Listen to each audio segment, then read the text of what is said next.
Hello again, everybody. Welcome to my second talk. Today I'm going to cover the idea of personal vibrations, and I'll address a few ways that you can raise it. As always, I want to clarify that this is my perspective, and I'm only presenting it as a different perspective for you to hopefully get something out of, whether it's a reinforcement of your own beliefs or maybe a couple new ideas that you want to explore. I hope you get something from it. And that's all my intention is with these videos. So here we go. As a point of clarity, I'd like to redefine two words for you guys. Ideas of positive and negative. The ways I'm going to be using them are going to be not in the sense good or bad, but positive in the sense of that which harmonizes and brings together, and negative being that which separates. If you don't believe me about those concepts, if you think in society things we call good behaviors are things that help bring people closer together and increase happiness in our own lives, well, the happiness more comes as a characteristic of that state. It, in and of itself, isn't necessarily good, but topic for another day. And actions we typically see as negative or bad are those that isolate people, things that hurt others and in turn cuts off connections with other people. So to oversimplify it and to remove the idea of good and bad, right, wrong, good and evil, positive and negative, positive being that which harmonizes, negative that which separates. So to those of you who have seen Bashar's videos, you're probably going to be familiar with this concept of personal vibration. To those that haven't, personal vibration is this idea of your own energy that you both tune into and exude. It's the energy you give off based on the current state of existence that you are in. If you don't quite buy into it, let me present a couple small points. First question being, how many senses do you have? I'm sure most of you right off the bat would say 5. That's what we're taught in schools. That's scientifically what we have.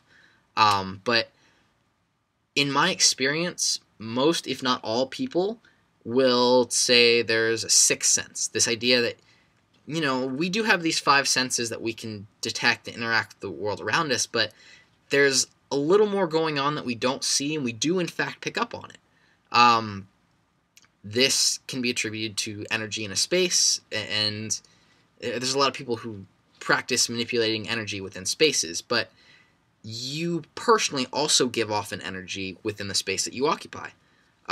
If you've ever had a friend who's having a bad day, and without even talking to them, you can walk into the same room and you just initially pick up on the fact that they are not in a good mood today, or that something is amiss, something's off about this situation. It's that idea that you're picking up on that energy. Or if somebody's, at least in my experience, if I'm walking down the street and I see somebody who's whistling or very recognizably in a very happy state, they're very excited or for whatever reason just really enjoying life, I laugh at it, and it in turn increases my energy, which I would attribute to picking up on their energy.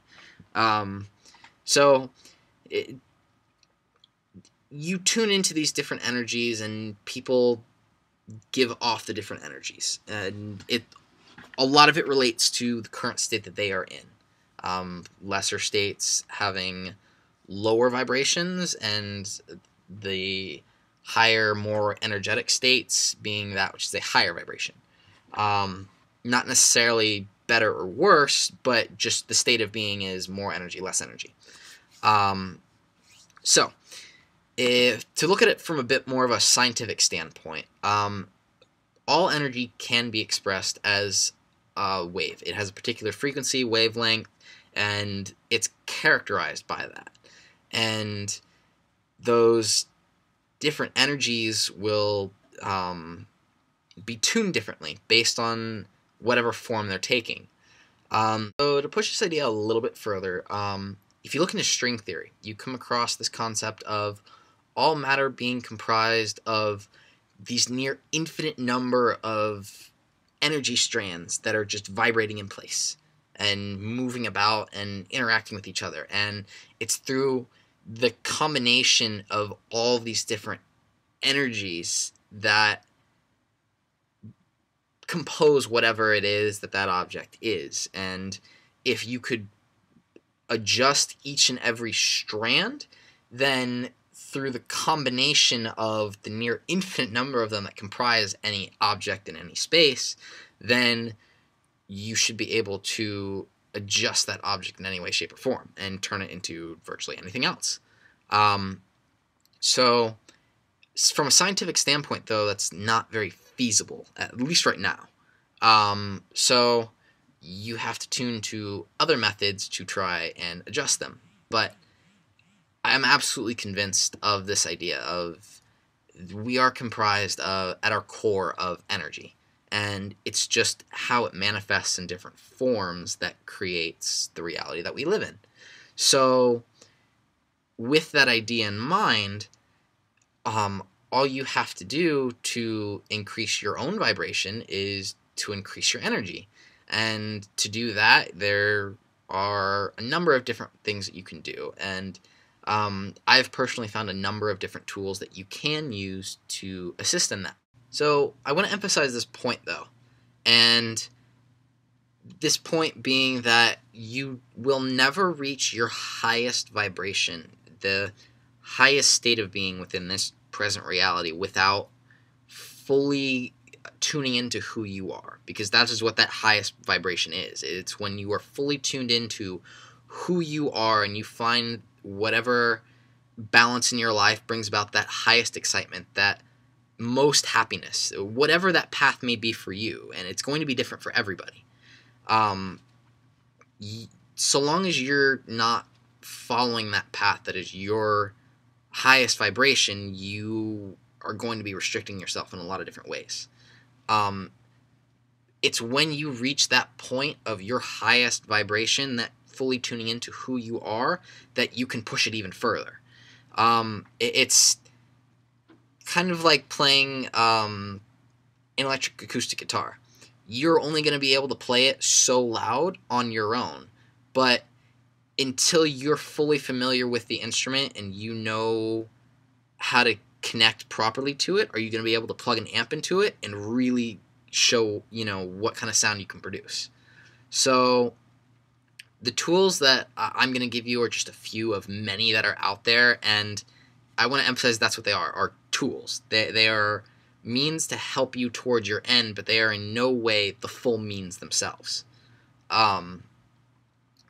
So, that being said, if you are simply composed of different vibrations, those different energies that then become the expressions of emotion, the easiest way to adjust them would be with other vibrations as well.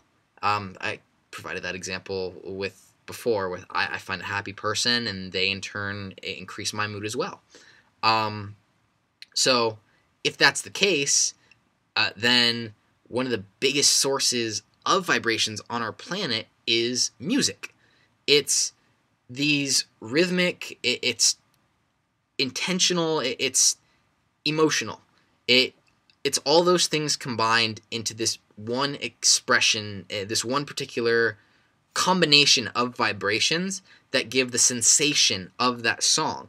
And those songs we typically characterize songs with different moods. There's big band music, which is good for dancing. There's emotional, heart-wrenching songs that we listen to when we're sad. There's hard rock and metal for when we're feeling a bit aggressive and just need to shake it out as much as we can. And or there's more soothing music if you listen to orchestras, but it's the idea that these different sounds are some of the purest forms of vibrations we have on the planet, and by using them, we can in turn adjust our own vibration. We already inherently do it, but if you recognize the songs as just that, as these different expressions of vibrations, you can then adjust your own personal playlist to accommodate whatever mood you want to be in.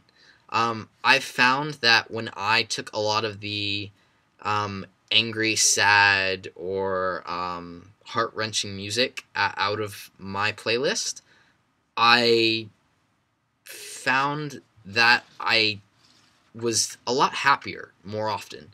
Just listening to happier music, listening to uplifting, very energetic music, puts me in that state. And people will see me walking down the street. I'm listening to Zoot Suit Ride or some big band blasting in my ears, and then they're jamming down the street, and people look at me funny. And I just laugh. It's me tuning into that state, that emotion, that excitement, and I keep myself there. And after a while of listening to the music, you don't even need it anymore just to tune in that vibration. You'll just think of the song, and you'll tune into that state, at least that I found.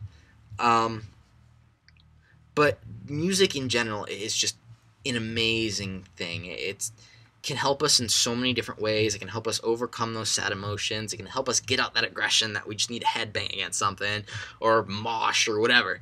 And it can both increase your good moods and then help alleviate other moods that you don't prefer. So that's just music in general. What emphasizes it even further was the development of what are now known as binary beats. Binary beats are, in the name, it's just binary being 2 and then beats being sounds. And the binary beats, what they do is you have to wear headphones for them, or you have 2 speakers separated, but it's 2 tones being played at one time, one in each ear, and they only differ very slightly.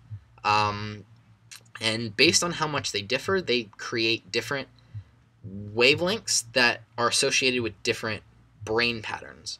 And by listening to the particular frequencies that the 2 produce, which is characterized by their difference, and with them you can tune into any mental state that you want to. And when I say any, I do mean any. There's binary beats to help you sleep, help you focus, help increase your IQ. There's ones to alleviate headaches. There's ones that claim to get you high, reproduce the effects of alcohol, LSD, acid, dimethyltryptamine, all sorts of other drugs. There's ones out there to increase your gamer performance, to enhance sexual pleasure, to anything you can think of, the binary beat can be replicated to do. And it all has to do with the differences in tones.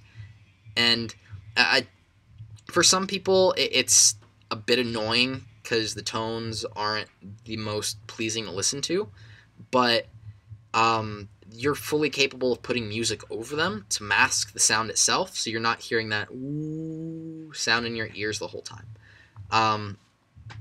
And I've actually found a number of them that have really cool instrumentals over them, and they produce really cool, almost symphonic sound, or almost symphonic compositions that I will just sit and listen to for half an hour. They're just amazing. But there's a catch with the binary beats, and that is that it takes a lot of practice to get the most out of them.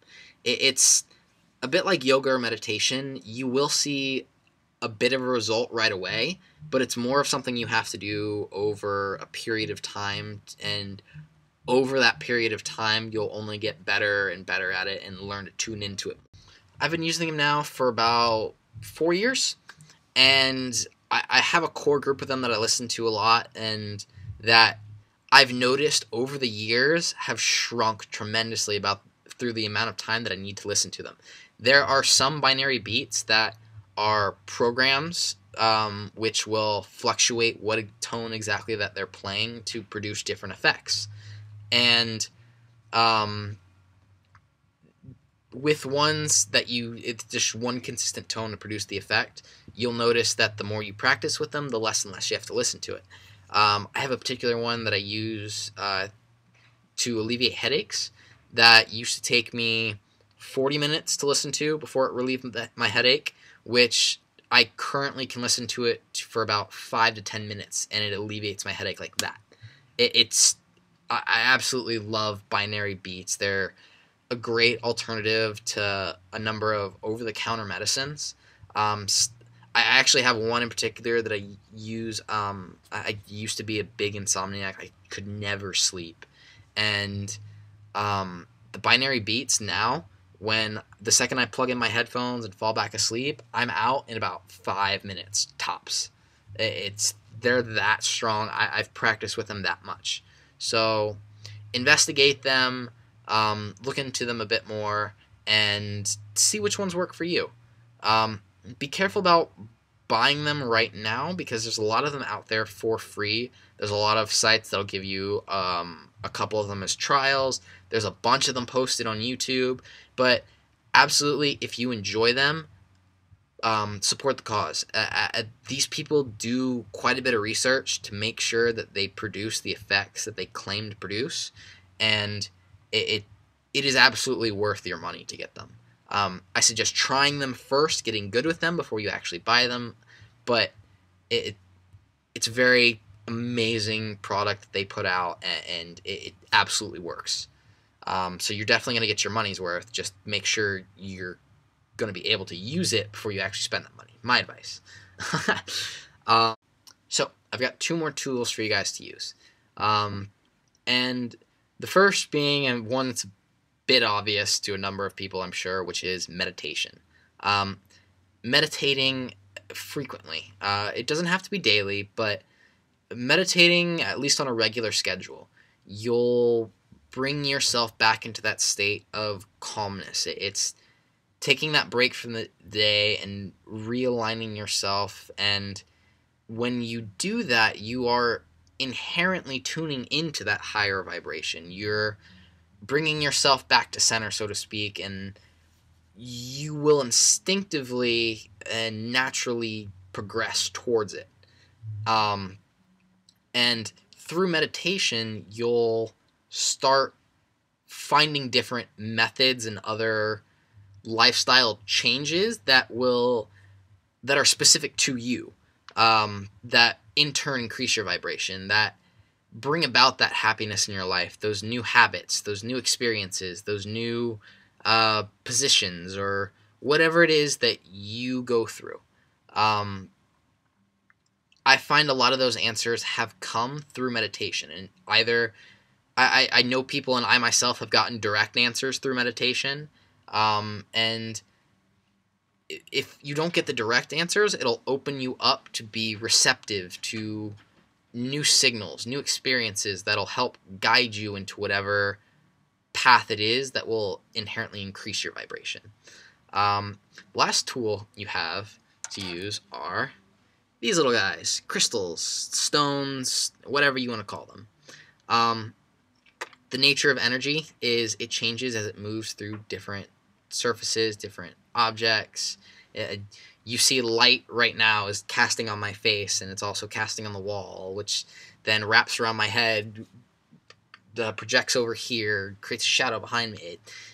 Energy moves in a lot of different ways, and when it moves through, it moves directly through certain objects, it gets transmuted by certain objects, and other things. But I advise you guys to look into crystals. It's very interesting. If nothing else, they're really cool looking rocks, and I like having them around. But I've been playing around a lot with crystals, and I actually plan on doing a whole video specifically on crystals. But I play around with them a lot, and they do provide both inspiration and inherently, based on the stone's personal properties, it will exude a particular type of energy, which then you can use to tune into other particular energies. I encourage you guys to test it out, see if maybe it does or doesn't work for you. Again, if it doesn't, they're really cool looking rocks. But that being said, thank you guys again for sharing the time with me and allowing me to share my perspective and experience with you guys. And as always, I wish you the best and hope that you do find that path to your highest excitement, your highest vibration, and you follow it once you find it with everything you have, because it'll lead to so many amazing things in your life. And those that have experienced this know what I'm talking about. And those that haven't, you'll find out soon enough. I hope, at least. So thank you guys again. Namaste.